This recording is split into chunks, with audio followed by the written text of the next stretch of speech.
علی علی حق ہے، علی حق ہے، علی حق ہے، علی علی جدھر حق ہے ادھر مولا، جدھر حق ہے ادھر مولا، جدھر مولا ادھر حق ہے۔ اگر رول ماڈل جناب سیدہ ہیں تو کیا رسول نے اپنی بیٹی کو گھر میں بٹھایا؟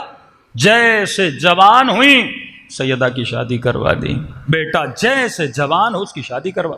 مولانا والدین کے حقوق پہ پڑھیں بھئی، اگر والدین کے حقوق ہیں کیا تمہارے بچوں کے اوپر تمہارے حقوق نہیں ہیں؟ بیٹی کا سب سے بڑا حق باپ پر یہ ہے کہ اس کی ایک صالح جوان سے شادی کروائے۔ باپ کا ایک بیٹے پر سب سے بڑا حق یہ ہے کہ وقت پہ اس کی شادی کروائے۔ گناہ معاشرے میں کیوں ہے؟ 80% بلکہ مور دین 80% لوگ گناہوں سے بچتے ہیں شادی کے بعد۔ فرمایا دین آدھا ہوتا ہے کنوارے آدمی کا، شادی کرنے کے بعد دین کمپلیٹ ہو جاتا ہے، 1 رکعت کا 1 ثواب ملتا ہے، لیکن جب شادی کرتا ہے 1 رکعت کا ثواب ملٹیپلائی 10 ہو جاتا ہے۔ ہاں، ہم دن میں 17 رکعت بھی بڑی مشکل سے پڑھتے ہیں، شادی کرنے کے بعد 17 رکعت کو ملٹیپلائی بائی 10 کرو، تو مطلب جو آج تک کنوارے ہیں وہ کیلکولیٹ کریں کتنے نقصان میں جا رہے ہیں۔ اتنا ثواب تو آج تک کما سکتا تھا لیکن تو نے نہیں کمایا۔ بھائی جس طرح جسم کو کھانے کی ضرورت ہے، پانی کی ضرورت ہے، اسی طرح انسان کے جسم کو نکاح کی ضرورت ہے۔ جب تو ایک بندے کو نکاح سے روکے گا وہ گناہ میں پڑے گا، اور جب گناہ میں پڑے گا تو دین کہتا ہے یہ بیٹی، یہ لڑکا، یہ لڑکی جب گناہ میں پڑتا ہے سارے گناہ اس کے ماں باپ کے کھاتے میں لکھے جاتے ہیں۔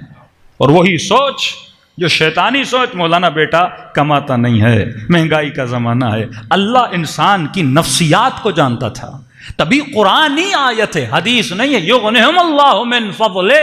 اللہ ان اعتراضات کو جانتا تھا، تبھی فرمایا اے میرے بندے گھبرانا نہیں، میں اپنے فضل و کرم سے تجھے رزق عطا کروں گا۔ اب اس کا مطلب یہ نہیں کہ جوان شادی کر کے ٹانگ پہ ٹانگ رکھے گھر میں بیٹھا ہوا ہے ٹی وی دیکھ رہا ہے، اللہ نے کہا میں رزق دوں گا، نہیں، محنت کرو تو صبح کام سے نکلو، دیکھو خدا تجھے رزق کیسے دیتا ہے۔ رسول خدا جناب ابا ذر غفاری کے ساتھ صلوات پڑھے محمد و آل محمد پر۔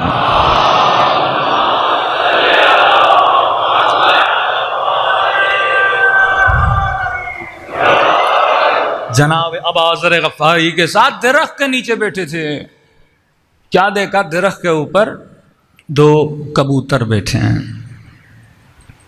رسول غور سے دیکھ رہے تھے، جناب ابو ذر نے کہا یا رسول اللہ کیا دیکھ رہے ہیں؟ کہ ابو ذر غور سے دیکھو، ایک جو کبوتر ہے وہ نابینا ہے، دوسرا بینا ہے، اس کی آنکھیں ہیں، اور دیکھو وہ دور سے دانہ لے کر اس نابینا کے منہ میں ڈال رہا ہے۔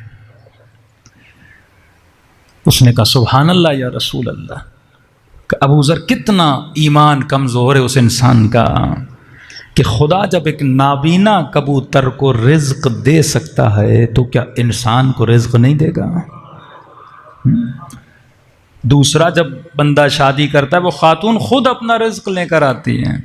مسائل کہاں پہ ایجاد ہوتے ہیں؟ پھر وہیں سوچ پہ۔ اس بچی کی بھی سوچ یہ ہے اس لڑکے سے شادی کروں، گاڑی ہو، گھر ہو، ٹی وی ہو، یہ ہو، وہ ہو۔ یہ لڑکا بھی دیکھا دیکھی میں فلاں نے شادی کی، یہ تھا، وہ تھا، وہ تھا، اسی دیکھا دیکھی میں لیٹ ہو جاتے ہیں، اور اس لیٹ ہونے کے سبب میں گناہوں میں پڑ جاتے ہیں، آخرت کو تباہ و برباد کرتے ہیں۔ میرے چھٹے امام جعفر صادق علیہ الصلوۃ والسلام،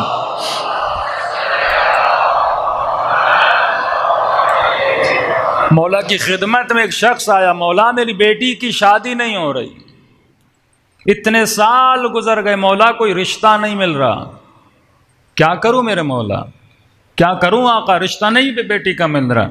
امام فرماتے آج کے بعد جب رشتہ تلاش کرو ایک نیت کرو۔ کون سی نیت؟ کہ نیت یہ کرو کہ بیٹی اسے دوں گا جو متقی ہوگا، رشتہ مل جائے گا۔ کہ آج تک تو یہ ڈھونڈ رہا تھا مالدار ہو، پیسے والا ہو، یہ ہو، وہ ہو، لہٰذا رشتے مائنس ہوتے گئے نا، رشتے آتے ہیں۔ پہلی نظر جو ہم چیک کرتے ہیں وہ کیا چیک کرتے ہیں؟ پیسہ ہے کہ نہیں، گھر ہے کہ نہیں۔ مولانا میری بیٹی خوش نہیں رہے گی، مطلب مال ہوگا تو بیٹی خوش رہے گی، امیر ہوگا تو میری بیٹی خوش رہے گی۔ کتنے آپ کو امیر دکھاؤں جو بعد میں فقیر ہو گئے؟ کوئی کسی کی امیری کی گارنٹی لے سکتا ہے؟ ایک شیعہ مومن خواجہ کمیونٹیز میں جانتا تھا، بلینر تھا اس کراچی میں، بلینر۔ اس کے مرنے کے بعد اس کے بچے چندہ مانگتے تھے لوگوں سے، کسی نے سوچا نہیں تھا. کوئی کبھی کتنے غریب تھے, کسی نے سوچا نہیں تھا اور آج امیر بن چکے ہیں. امیری غریبی تیرے ہاتھ میں تو نہیں ہے. معصوم فرماتے ہیں امیر اور امیری دیکھ کر بیٹی دے گا, شاید وہ کل فقیر ہو جائے. فرمایا ان چیزوں میں ثبات نہیں ہے. مومن کے ایمان کو دیکھا کرو. اگر متقی ہوگا, پرہیزگار ہوگا, خوف پروردگار عالم ہوگا, اسے پتا ہے اگر میں نے شادی کی ہے اس کا نفقہ مجھ پر واجب ہے, وہ اس واجب کو ادا کرنے کے لیے صبح سے شام تک محنت کرے گا. جب محنت کرے گا تو خدا اس کے رزق میں کیا عطا کرے گا؟ برکت عطا کرے گا. علی علی حق ہے, علی حق ہے, علی حق ہے, علی علی جدھر حق ہے ادھر مولا, جدھر حق ہے ادھر مولا, جدھر مولا ادھر حق.